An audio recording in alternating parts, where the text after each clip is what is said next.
بسم اللہ الرحمن الرحیم۔ السلام علیکم ورحمۃ اللہ وبرکاتہ۔ یہ مسجد جو آپ دیکھ رہے ہیں، اس مسجد کا نام ہے مسجد قباء۔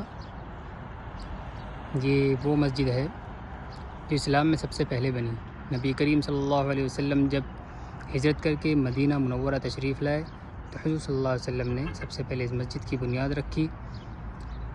اس کا ذکر قرآن شریف کے اندر بھی ہے، لمسجد اسس علی التقوی من اول یوم احق ان تقوم فیہ رجال یحبون ان یطہروا اللہ یحب المطہرین۔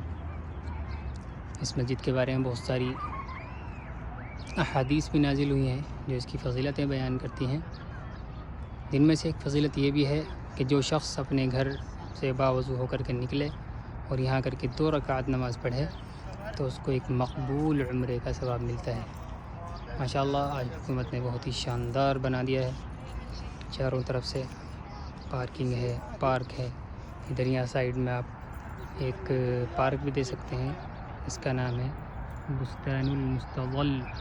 بستان المستظل وہ باغ جہاں نبی کریم صلی اللہ علیہ وسلم نے ہجرت کر کے آئے، یہاں پہ حضور صلی اللہ علیہ وسلم نے آرام فرمایا تھا اور حضرت ابوبکر صدیق رضی اللہ تعالیٰ عنہ نے آپ کے اوپر سایہ کیا تھا۔